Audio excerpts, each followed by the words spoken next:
Taurus. This is Mystic GLoLady here, and this is your reading for August 2018.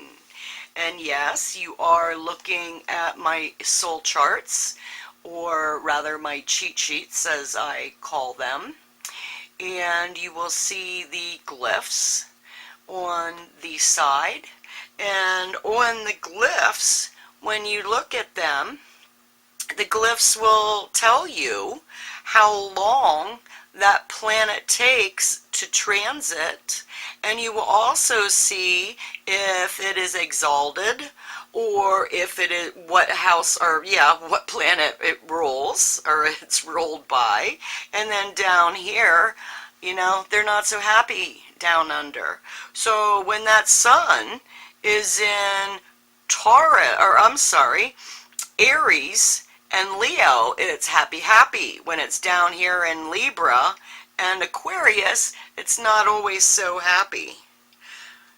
That's why I have my cheat sheets, to help you learn astrology basic science.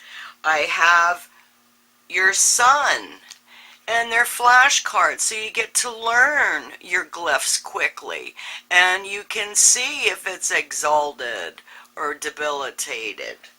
And what are you going to do when it's debilitated or exalted? So all these cards you can get for a download, and you can be one of the first. Now, these are when you're looking at signs in the first house and you have Taurus in there. Well, Taurus is practical nature, grounded. We know that you're always grounded, but what happens when you have Uranus that is coming through? Uranus, independent, eccentric, original in the first house. And as you can see by the outside of it, with the planets and the signs, you can easily distinguish, is it a planet or is it, I guess I should have had them ready so I could show you. Right here we are. Here we have the signs where it's straight. So I've made it as simple as possible for you to learn astrology basic science. So when we're talking about that Uranus in the first house, are you seeing sudden radical changes in fortune? Now Uranus, when you're looking at Uranus, and over here you can see where Uranus takes 7 years to transit.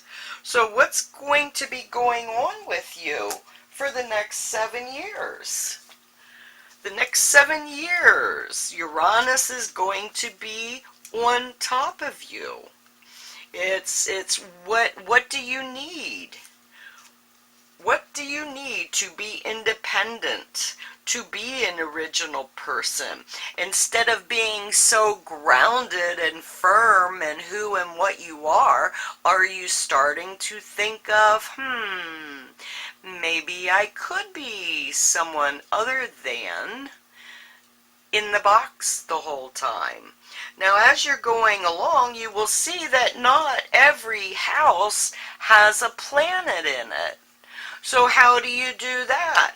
Well, you look at the cheat sheets and you see in your second house you have Gemini.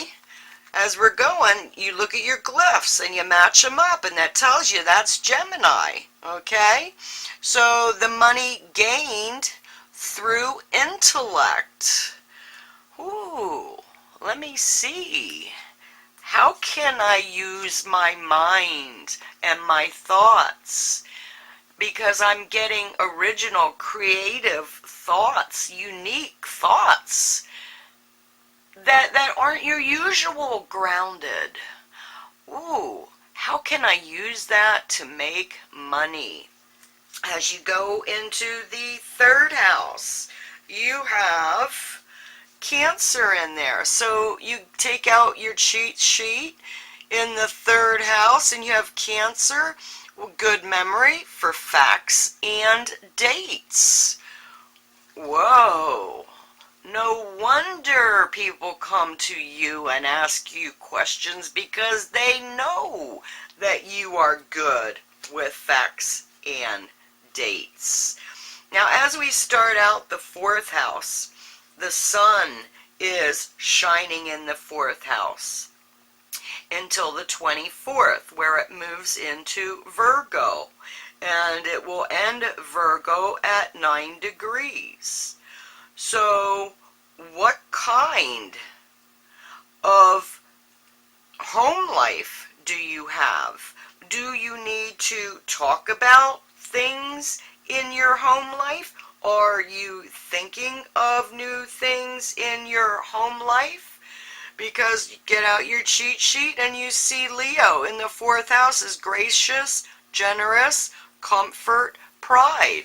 Are you giving a little bit too much and it's getting uncomfortable in your home life? With Mercury in there, the home is full of happy people, but it's retrograde. So let's see, who do I really want in my home and who do I not? It's going direct on the 19th, so the communications are going to be going forward. So when you are thinking about and it's not working, well, what do you need to change? You know, going back over, are you happy in your home with the people that are in it? And if not, then when Mercury goes direct at the end of the month, well, say what you mean what you say, just don't say it mean. And remember what they always say about Mercury retrogrades. It's kind of like Murphy's Law. What can go wrong will go wrong. So if you don't have insurance on your home, you might want to get it. Same with your car, okay? But you're in the home. So if there's repairs that needed done, don't just talk about it, do it. As we move along to the fifth house, the fun, creativity, sex, children, you have a new moon in there on the 11th. New beginnings. And if you check out your cheat sheets, what's going on? The moon, stable routine, focus on good health, new beginnings. Don't have too much fun. Don't have too much fun? What do you mean don't have too much fun?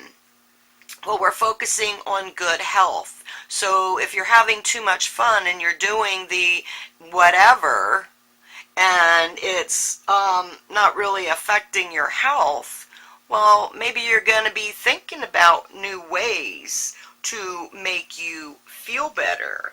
Now, we also, in the sixth house, have Venus. Oops.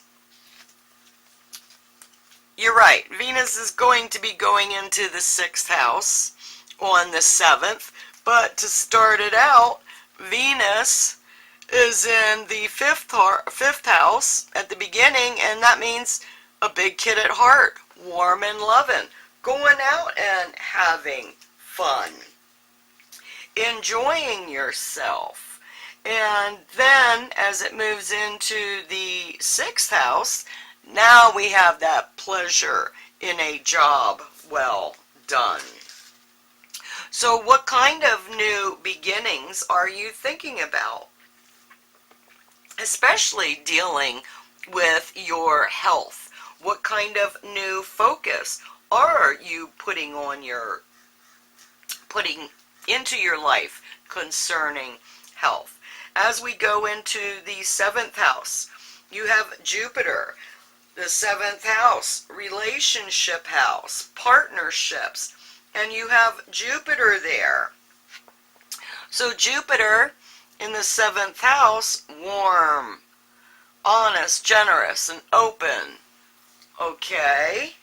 Are you open to new people coming in? Are you going out with new people that you never thought that you would enjoy?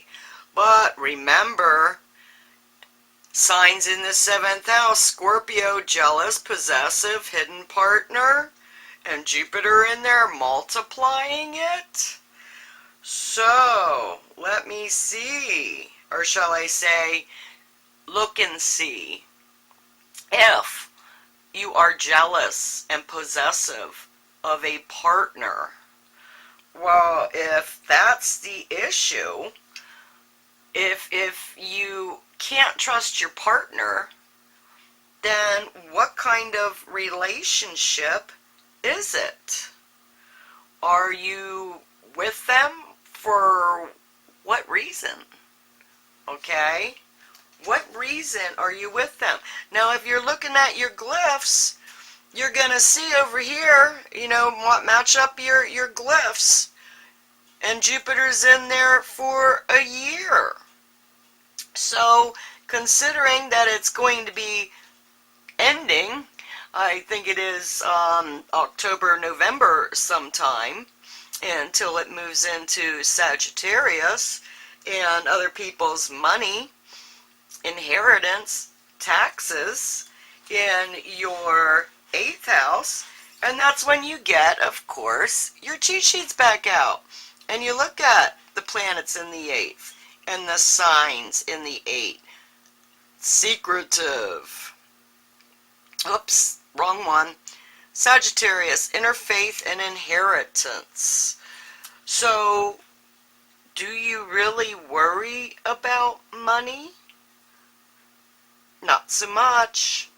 When we're going into the 9th house and you have Capricorn in there and you get out your cheat sheets, practical, philosophy, religious, but it's higher learning, long distance travel, and you have Saturn, Pluto, and Mars in there.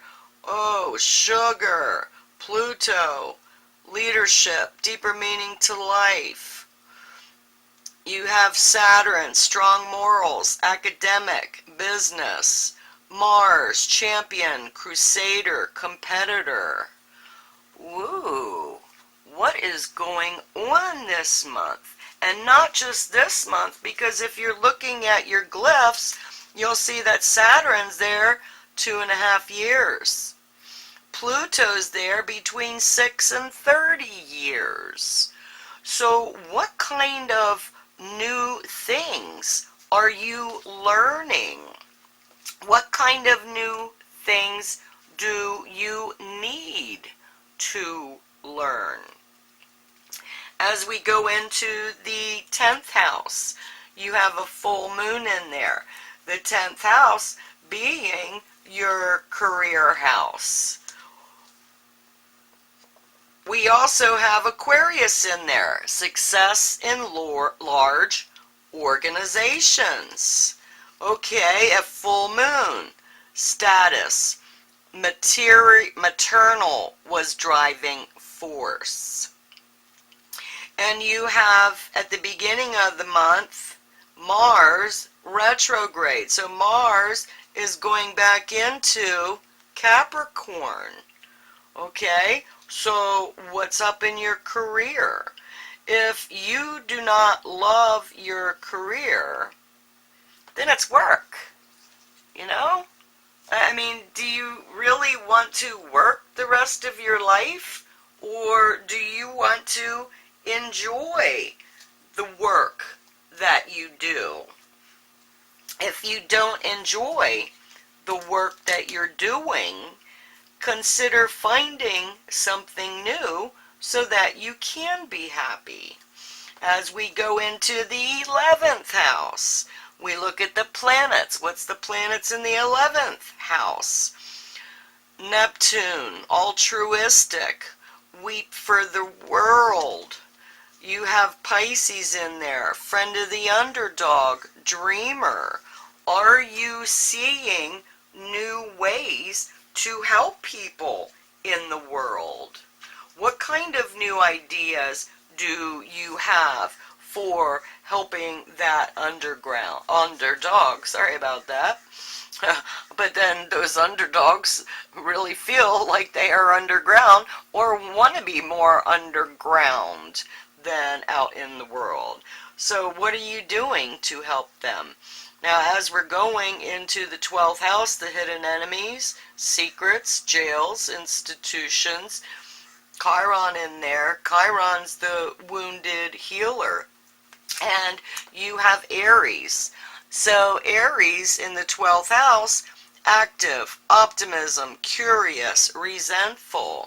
So if Chiron is in there and you need to heal something that you have hidden in your skeleton closet, well, maybe this is the month to look at and get rid of what is not working, and seeking for that higher knowledge of what you need in order to change things will be very helpful to you. So what is it that you really want to do? Well, don't keep it hidden. Open up your mouth and look for new things, new beginnings, new changes in partnerships, relationships. What is it? Your home? Talking about maybe moving to a different home? You? Grounded? I think that it's going to be one of those months where the earth starts moving beneath your feet. So what are you going to do? Sit down and hold on? Or get up and treat it like one of those fun things to do at the amusement park? Did you ever go and stand on one of those, I'm not sure what they call them, but they would move, and you would have to try to keep your balance, and we know how you like your firm balance, but the firm balance is getting shook up a little bit. So how are you going to handle that? Are you going to sit down and be stubborn and not want to move forward? Or are you going to look into higher meaning for that shakeup? Is it to get you out of your old self? Is that what you're looking to do? Because if you are, you just might find that other side of the fence that you have been staring at, you just might find the gate is open, and going to look at might bring more pleasure into your life than you had even contemplated in the past. So, Taurus, have a great month. That's my puppies saying have fun too. Love you.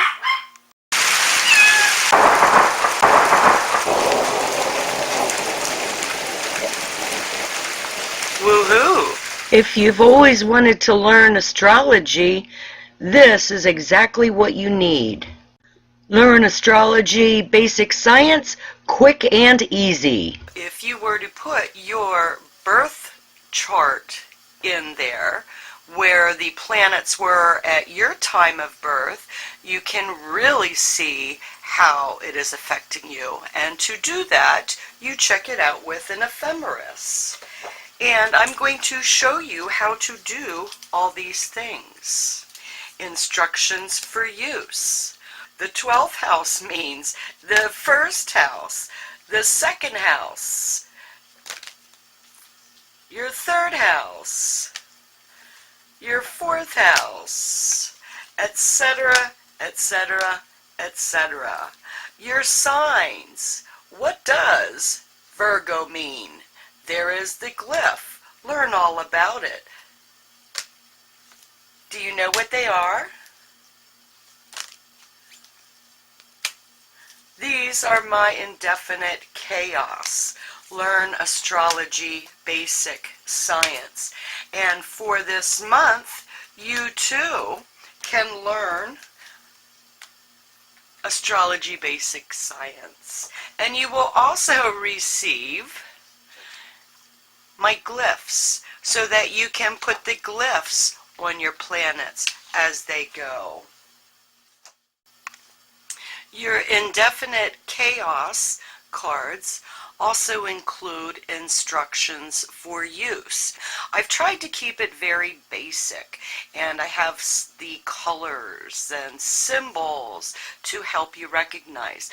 I'm going to be offering all of my cards and paperwork for a download that you may download them, and if you would like, laminate. So for $25 you can PayPal me GLoLady, and I will send you a folder, and you may, as I said, download these. But you get the whole complete package of Learn Astrology Basic Science. So if you're interested in learning what those astrologers are talking about, life will make a lot more sense when you learn all about you. And then you learn all about someone else. And then you stop taking things so personal, because you know, it's just me being me. It's just them being them. No big deal. It's in the stars. Indefinite chaos. Learn astrology basic science is the GLoLady way to learn how the planetary aspects affect our lives.